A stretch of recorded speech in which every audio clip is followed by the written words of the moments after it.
Hey guys, I hope all is well. If you're new to this channel, my name is Cody Scott, and for everybody who's been subscribed for quite some time, it's good to see your beautiful smiling faces. I was asked to compare this lens to a Sigma lens. Oh, no, can't do that, buddy. I was asked to compare this lens to a Sigma lens, but I have the 40mm and that's a 24. If you use the movie crop feature, they get pretty close. But I did put them to the test just because the way a Sigma performs and a Canon performs is pretty similar in every of their lens choices. A Canon is going to give you more of a warm, creative look, and Sigma is going to give you more of a sterile, clean, commercial look. Not that one is better, but one's just different. Why would I pick Canon over Sigma? It's because of the creative choice that you get with Canon. Should you buy the 35 and the 24, and then how does it compare with the 35, the 24, the 85 version of it, and then this is one of my favorite lenses. It's the gigantic 50mm. That thing costs some money though. And then you get the cheap Nifty 50, which is a tiny little pancake lens, and then the one you're seeing right now is the 16mm. So essentially you get like all of these lenses for a couple $100. And are they worth buying? Specifically the 24. Yes for the 24. No for the 35. No to the 16. No to the nifty 50. Yes to the 85. And yes to this big 50mm. And here's why. So if you think about what determines the quality of a lens, it's the amount of glass that is in a lens to offset all of the imperfections that a lens has. The Sigma 40mm is gigantic and it's really heavy. But that's because there's a lot of glass in that lens to fix certain issues. And that's how lenses are developed.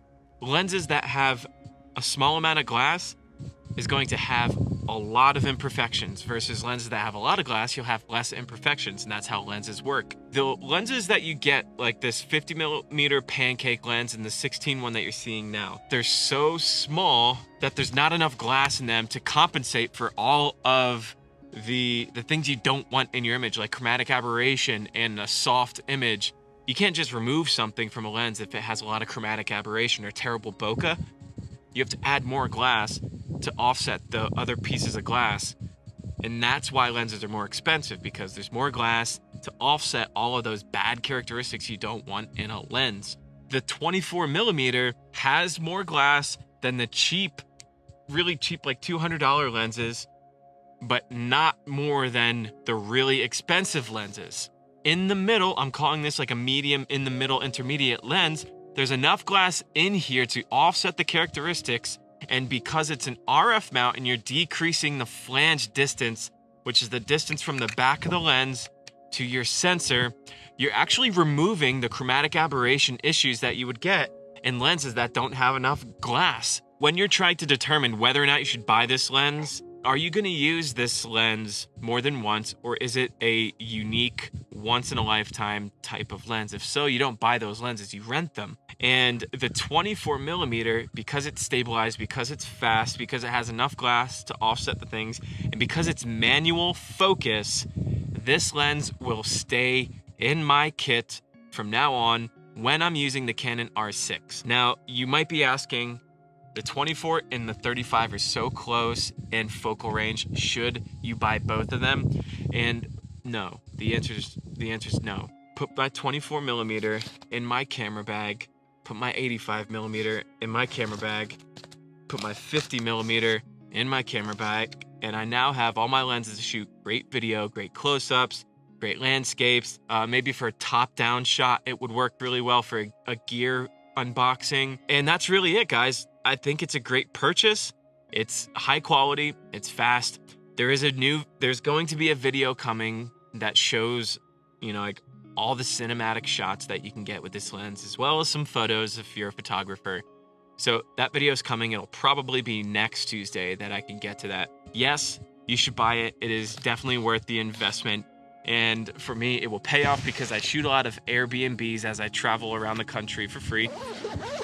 I shoot a lot of landscapes, and I shoot a lot of stuff like this. And with the Canon R6 already having in-body stabilization, that's a big win. And I did get asked over and over again what camera bag I use. So when I travel, with the Canon R6. Now, keep this in mind, guys. This isn't my commercial stuff. I don't use this camera to shoot commercial stuff all of the time. Most of the time, it's either Red Komodo or the Blackmagic 6K. When I do travel, which is a lot, I use this bag. It is a low pro bag. It's really small. It's really tiny, but I can fit all of my lenses, including the camera, inside this tiny little bag. And that's really all that's in my camera bag. There is a 24, there's the 85, that's the 50. The camera sits up here attached to this lens. I got a pack of lav mics in there and then batteries. But that is all for today's video. If any of this was helpful for you, thank you so much for listening. Like, comment, and subscribe to help grow the reach of this channel. And a lot of cool things coming, guys. A lot of cool things coming. A lot of cool things coming. Oh, I can't say anymore. Okay, that's it. Oh, does someone want to say hey? It's the Tooth Fairy. It's the Mr. Man. It's the Mr. Man. That's right. It's the Mr. Man. I'll see you guys in the next video. Take care. Bye. Say bye. Bye. Say bye. Bye, guys. Say bye. Oh. Yay.